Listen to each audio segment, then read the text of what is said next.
Nous sommes au chapitre 9 d'Ésaïe, le verset 5. Je lis la parole de Dieu au nom du Seigneur Jésus-Christ. Car un enfant nous est né, un fils nous est donné, et la domination reposera sur son épaule. On l'appellera admirable, conseiller, Dieu puissant, Père éternel, prince de la paix. Amen. Amen. Dieu bénisse sa parole. Une prière. Dieu puissant, laisse que tu puisses encore ajouter bénédiction à ta parole. Laisse que Seigneur Jésus-Christ écoute par nous aussi différents ce matin. N'est-ce pas partir ici comme nous sommes venus. Je suis être loué au nom de Jésus-Christ. Amen. Amen. Pour vous asseoir. Alors, comme j'ai l'annoncé précédemment, nous prêchons sur ce passage d'Ésaïe, les différents propos qu'il y a à l'intérieur. Nous avons vu le premier sujet que nous avons pris dans ce passage. Un enfant nous est né. Un enfant nous est né. Et nous avons compris que tout comme Jésus, qui était un enfant, nous avons vu comment il a grandi, comment est-ce qu'il a évolué. Et que nous, étant croyants, ayant la foi en lui, la parole de Dieu nous invite à nous identifier à lui. Donc selon les différentes catégories de notre évolution, étant enfant, je regarde lorsque Jésus était enfant, comment il a évolué. Et moi en retour, je dois m'identifier à lui afin que moi aussi en tant qu'enfant, je puisse évoluer comme Jésus. N'est-ce pas? Alors, maintenant aujourd'hui nous rentrons dans le deuxième élément qui est un fils nous est donné. Et là nous allons comprendre d'abord, selon le sens spirituel, ce qu'est un fils. Et le fils qui est donné a été donné pour quel but? Ok? C'est ce que nous allons, n'est-ce pas, voir. Alors, attachons nos ceintures. Que Dieu vous bénisse. Un fils nous est donné. Ce que nous voyons, nous venons voir ici. Un fils nous est donné. Dans un sens spirituel, être fils de Dieu, premièrement, ce que nous devons comprendre, signifie être adopté. Signifie quoi? Être adopté dans la famille de Dieu par la foi en Jésus-Christ. Et selon la loi de l'adoption, rapportée par Frère Branham dans la prédication, pourquoi le Saint-Esprit a-t-il été donné du 7 décembre 1959? Nous voyons le paragraphe partie B qui nous intéresse ici. Il dit: un homme se fondait un foyer. Un homme faisait quoi? Se fondait un foyer. Il prenait son épouse. Ça, c'est la première chose. Ensuite, il devenait un grand homme comme une organisation. C'est bon. Ce qui arrivait après qu'il ait pris cette épouse, c'est qu'il avait une naissance dans le foyer. Ok? Donc, quand un homme fonde un foyer, il fait quoi? Il prend une femme. N'est-ce pas? Et quand la femme vient, qu'est-ce qui va suivre? C'est la naissance d'un enfant dans ce foyer. Et il dit, selon le sens spirituel, que ça, c'est quand le Saint-Esprit, lorsque le Saint-Esprit vient en vous, vous naissez. Ok? Vous naissez. Ce n'est pas parce que tu es allé te plonger dans l'eau. Dans l'eau, c'est juste une formalité que nous remplissons selon l'ordonnance que le Seigneur nous a donnée. Mais la naissance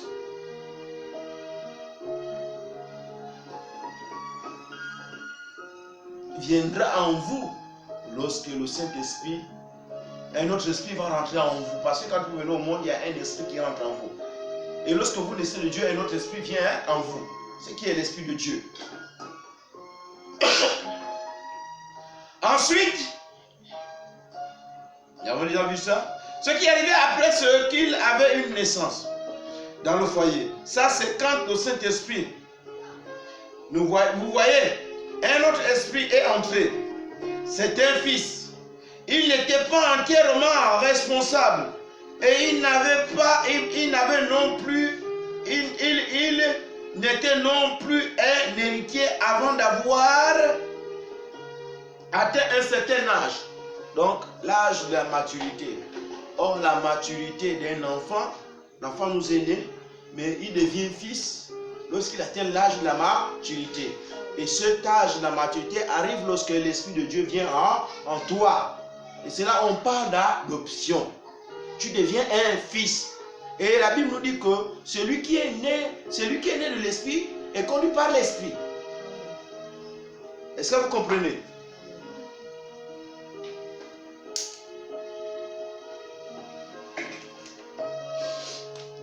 Donc, et à partir de ce moment, vous devenez responsable. À partir de cet instant, vous pouvez parler d'héritage avec Christ. Est-ce que vous comprenez cela?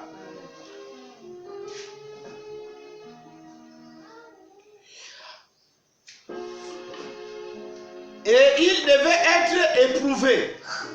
Encore là, une étape.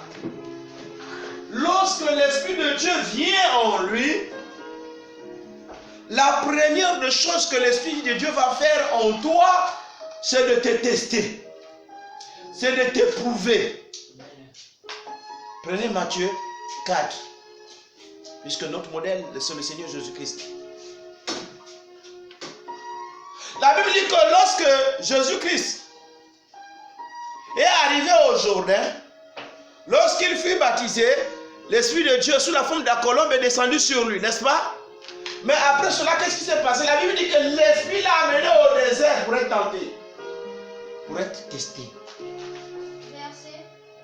Lis le chapitre à partir du verset 1er. Lis-nous ça. Alors Jésus fut amené par l'Esprit dans le désert. Alors Jésus fut amené par l'Esprit dans le désert. Pour être tenté par le diable. Pour être tenté par le diable. C'est Dieu qui permet. Après avoir jeûné 40 jours. 40 nuits. 40 nuits. Il eut faim. Les épreuves, les tests ont commencé. Le tentateur s'étant approché, Oui. lui dit, Oui.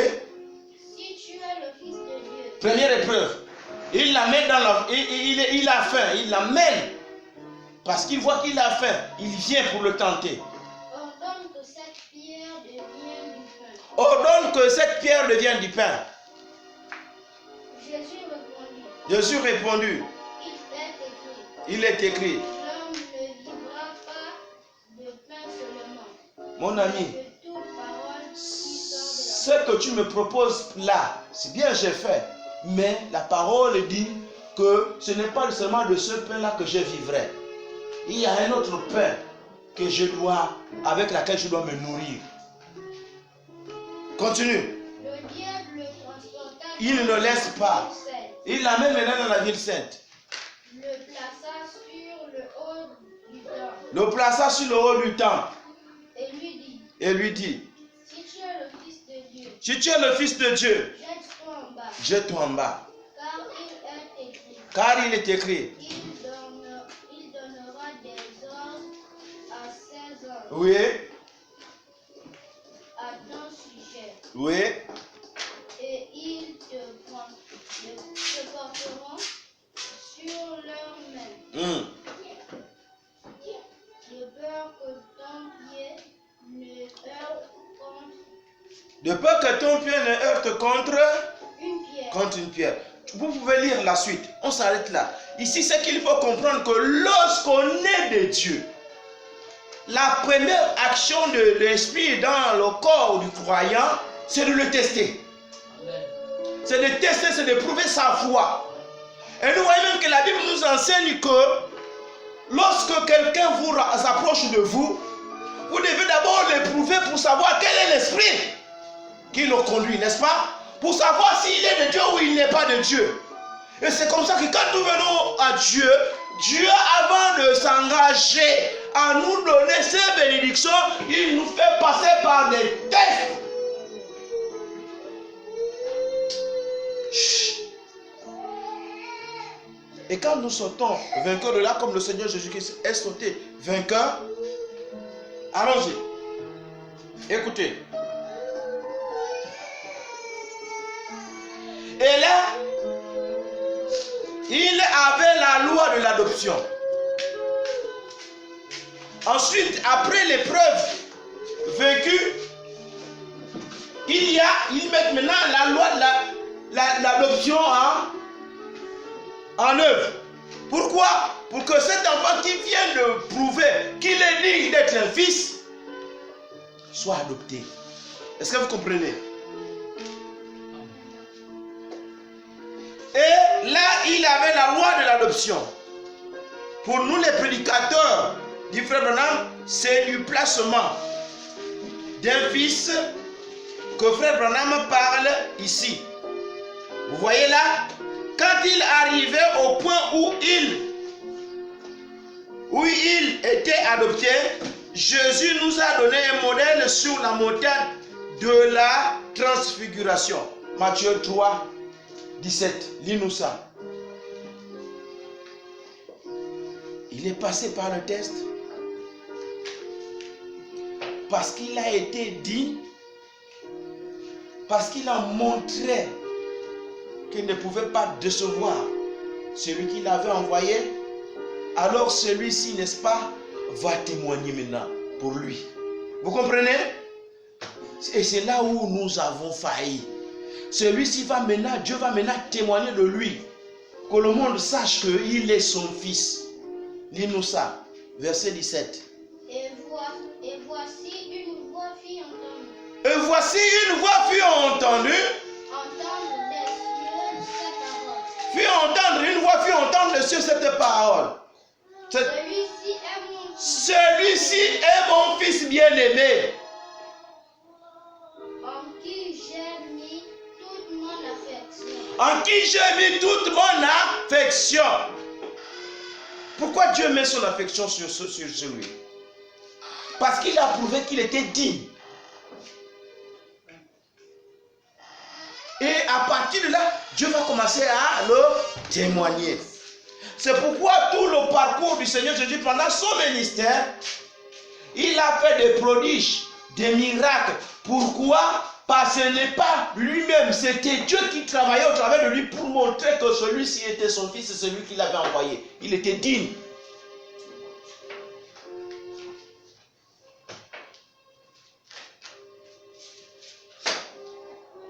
Pourquoi le Fils nous a été donné?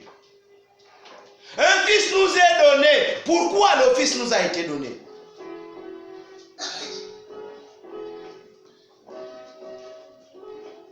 Matthieu 1, 18. Là, nous voyons sa naissance.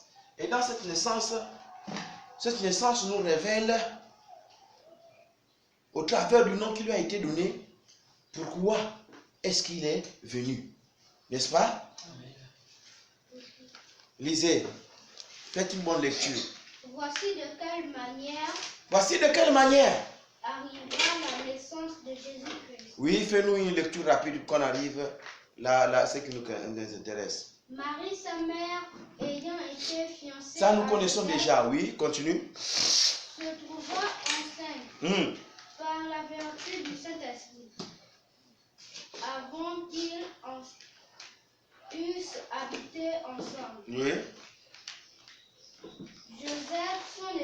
Joseph, son époux, qui était un homme oui, de bien et oui, qui ne voulait pas la diffamer, se proposa de rendre secrètement avec elle. Comme il lui pensait, voici un ange du Seigneur lui apparut en songe et dit, Joseph, fils de David, ne crains pas de prendre avec toi Marie, ta femme, Oui. car l'enfant qu'elle a conçu vient du Saint-Esprit. Oui. C'est ce le verset qui nous intéresse, c'est le verset 21. Vas-y. Elle enfantera un fils et tu lui donneras le nom de Jésus. Celui qui sauvera son peuple de ses péchés.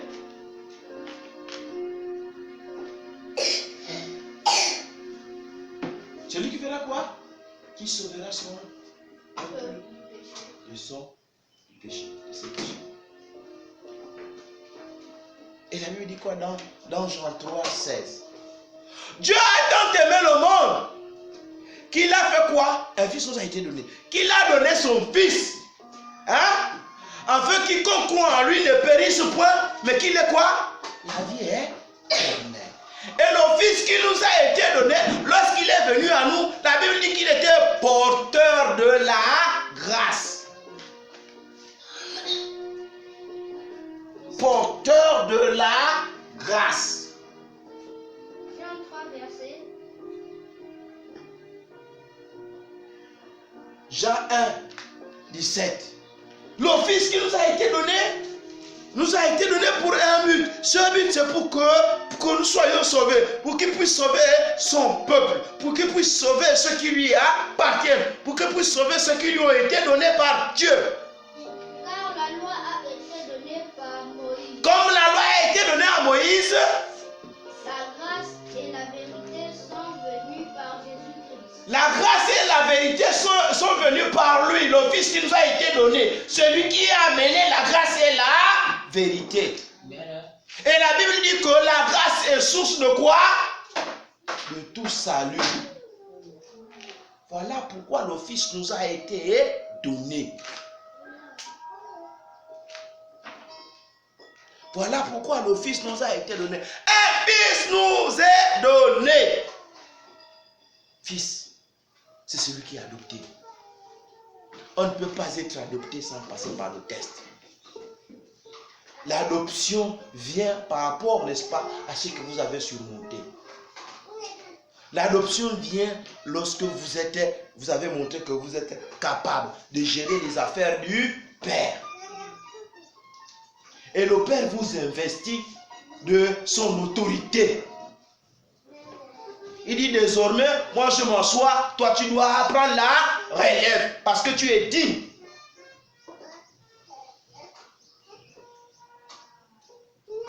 Il faut partir de enfant pour devenir fils. Tu as cru, c'est vrai.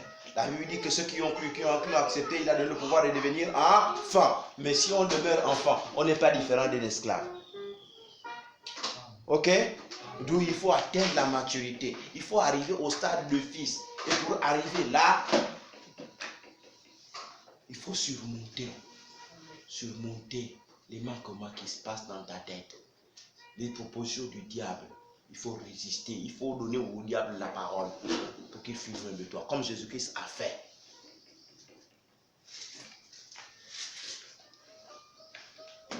Bébé chien. Ah, toi aussi. Regarde un peu là-bas la cuisine de maman. Tu prends un peu la viande, va préparer. C'est la cuisine de maman, c'est pas ta cuisine. Dis au diable. Qu'il est écrit, tu honoreras ton père et ta mère. La cuisine, c'est la cuisine de ma mère.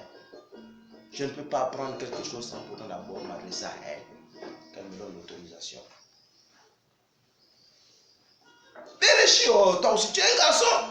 Va faire ça. Dans la maison de papa, va faire ceci. Hein? Tu vas voir, papa sera content de toi. Oh non, mais papa ne m'a pas demandé de faire cela. Je dois d'abord savoir si papa veut que je le fasse. Quand on est enfant, on ne prend pas des initiatives seul. On demande conseil avant de faire. Parce qu'on est enfant. Lorsqu'on est enfant, on est géré.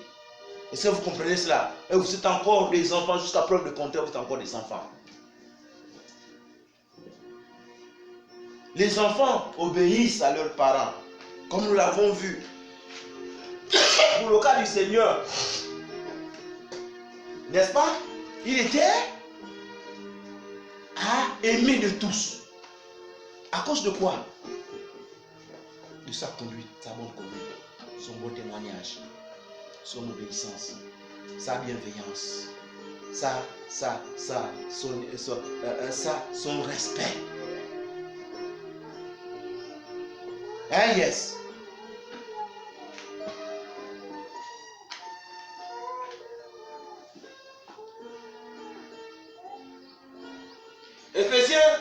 Éphésiens 2 dit quoi? 2, verset 8. Effectivement, nous montre que le Fils qui nous a été donné était porteur de la grâce.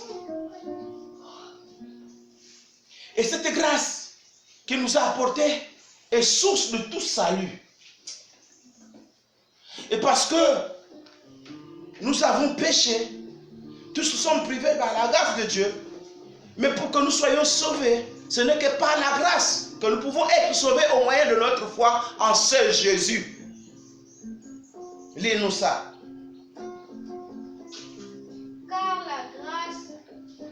Car c'est par la grâce que vous êtes sauvés. Car c'est par la grâce que vous êtes sauvés. Par le moyen de la foi. Par le moyen de la foi. Et cela ne vient pas de vous. Cela ne vient pas de nous. C'est le don de Dieu. C'est le don de Dieu. En nous donnant un fils, c'est un don qu'il nous a donné. Et ce don-là a été comblé de grâce pour nous. Maintenant, c'est à nous d'accepter cette grâce-là. Maintenant, c'est à nous d'accepter cette grâce. C'est à nous de l'accepter.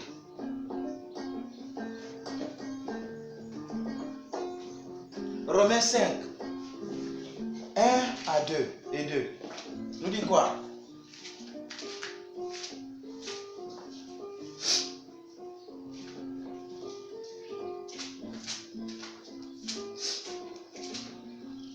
La grâce, nos fils nous a été donné.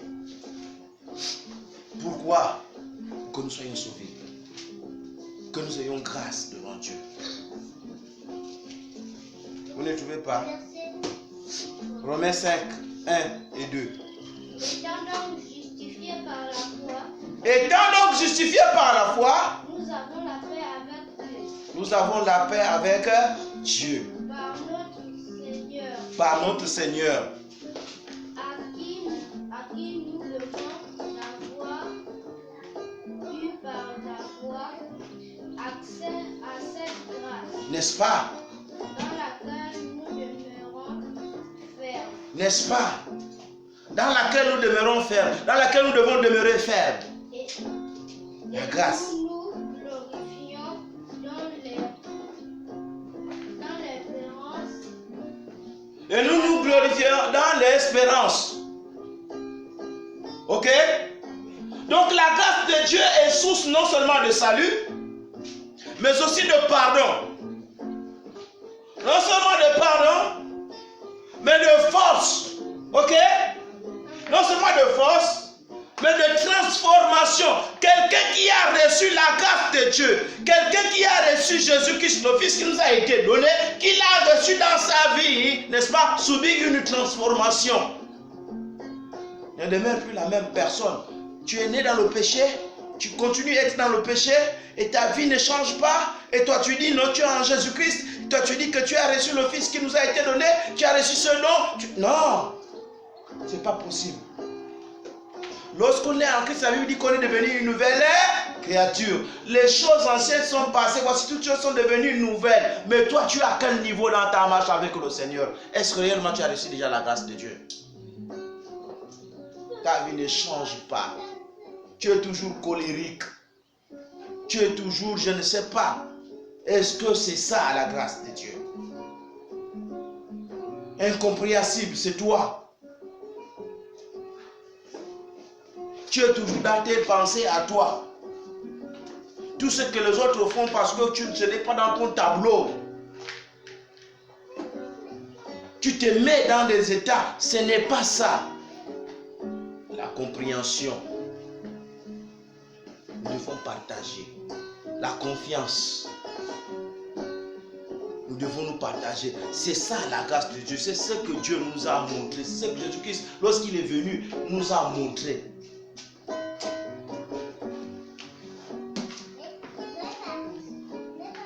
La grâce de Dieu est source de salut, de pardon, de force, de transformation, de paix, de quoi? De réconciliation et d'espérance.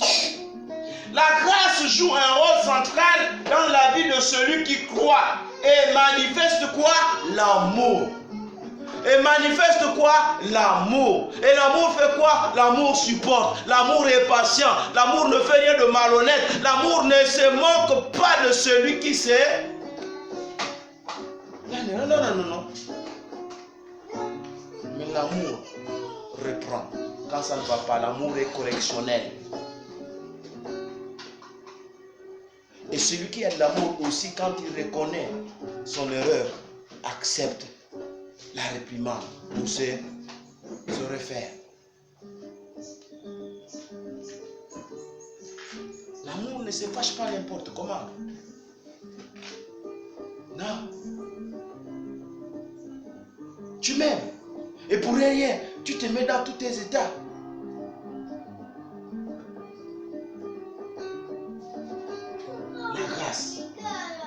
La grâce manifeste l'amour. Et c'est cet amour que Jésus nous a montré en donnant sa vie. Et nous faisons quoi? La grâce manifeste l'amour. Non seulement l'amour, mais la miséricorde. Donc la grâce pardonne tout. C'est ça l'amour même. L'amour pardonne tout. L'amour supporte tout. Entre vous, frères et sœurs, vous devez vous connaître. Et vous devez savoir une chose, que aucun de vous ne peut changer l'autre, si ce n'est que la grâce de Dieu dans la vie de tout un chacun. N'est-ce pas? Donc si je vois que le comportement de l'autre ne me plaît pas, ou ne m'arrange pas, n'est pas bien du tout, qu'est-ce que moi je fais? C'est de prier pour que vraiment ce dernier accepte le don qui nous a été donné. Accepte la grâce de Dieu. Afin que sa vie aussi, toi, soit transformée. Ce n'est pas parce que tu t'énerves, que tu vas prendre le bâton, que tu vas taper, que la chose va changer. C'est faux. Au contraire, par là, le diable peut t'avoir, t'amener à faire du mal à l'autre.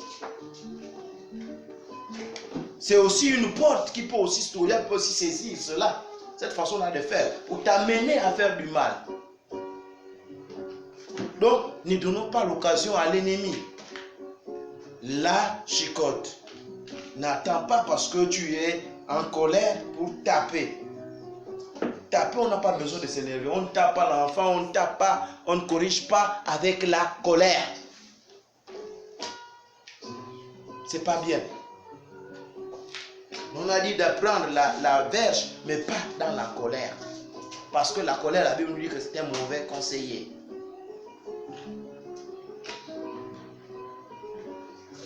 Tu sais de quoi je parle?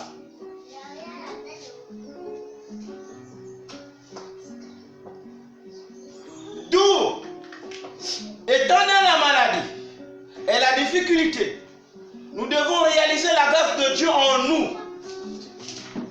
Et ça, Paul a compris cela. Ça, Paul a vécu cela. Dans 2 Corinthiens 12, nous pouvons lire l'histoire de Paul, l'apôtre Paul. 2 Corinthiens 12. 2 Corinthiens 12, je lis la parole de Dieu à partir du verset 7. La Bible dit ce qui suit. Et pour que je ne sois pas enflé d'orgueil à cause de l'excellence de ces révélations, il m'a été mis une écharpe dans la chair, un ange de Satan pour me souffleter et m'empêcher de m'enorgueillir. Toutefois, j'ai prié le Seigneur de l'éloigner de moi. Et il m'a dit, ma grâce te suffit, car ma puissance s'accomplit dans la faiblesse. Je me glorifierai donc bien plus volontiers de mes faiblesses, afin que la puissance de Christ repose sur moi. La grâce, pourquoi la grâce de Dieu le suffit? Dieu lui dit que ma grâce te suffit. Pourquoi? Parce que dans la grâce de Dieu, il y a tout. tu n'as pas à craindre de ce que tu vis. Tant donné, tant aussi longtemps que tu demeures dans la grâce de Dieu. Et s'il n'y a qu'une chose que tu dois craindre, c'est de sortir de cette grâce-là. Ou de rejeter et de refouler cette grâce au pied. La grâce de Dieu nous donne la force de surmonter nos faiblesses. Vivre selon la volonté de Dieu. Le Fils nous a été donné pour ce but. Quoi? Lequel? Nous révéler la volonté de Dieu. Je pense que c'est cela. Et cette volonté, vous pouvez voir, n'est-ce pas, dans ces différents passages, combien de fois, n'est-ce pas, le Seigneur Jésus-Christ a exprimé le son de vouement envers Dieu. Vous avez Matthieu 26, 39, et le verset 42 aussi. Vous avez Luc 22, 42, Luc 2, 49. Vous avez Jean 4, verset 34. Vous avez Jean 5, 30, Jean 6, 38. Vous voyez, là-dedans, vous voyez combien de fois le Seigneur Jésus-Christ a exprimé son dévouement. Nous allons prendre le dernier passage pour terminer. L'évangile de Jean, chapitre 6, verset 38. Écoutez, ce que la grâce fait dans la vie d'un homme. La grâce de Dieu amène à l'homme à faire la volonté de Dieu. Lis. Jean, chapitre 6, verset 38, lis ça. À haute voix.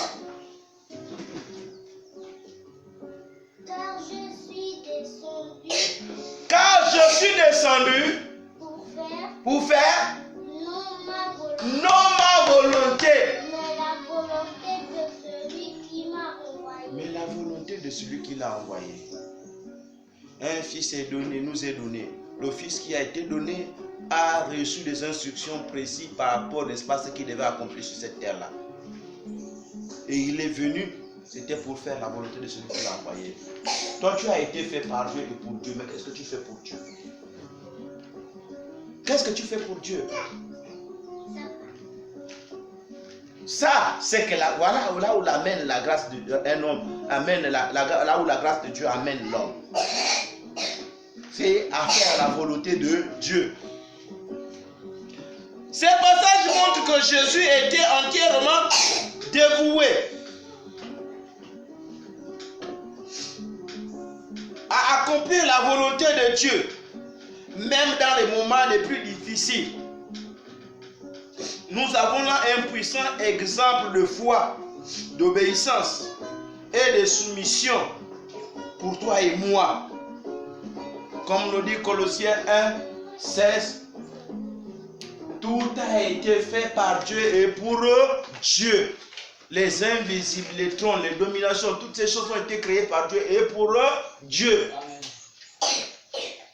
Alors, pourquoi te dérober de la volonté de Dieu et dire que tu as la grâce de Dieu? Non, la grâce de Dieu n'est pas une simple faveur, mais la grâce de Dieu, n'est-ce pas, manifeste, quand elle se manifeste dans la vie de l'homme, manifeste l'amour et la miséricorde et amène l'homme à faire la volonté de Dieu.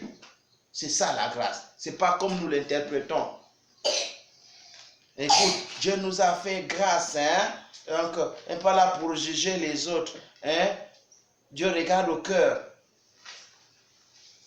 pas ce que je fais, mais tu oublies que ce que tu fais n'est que la manifestation de ce que tu as dans le cœur. Que Dieu vous bénisse.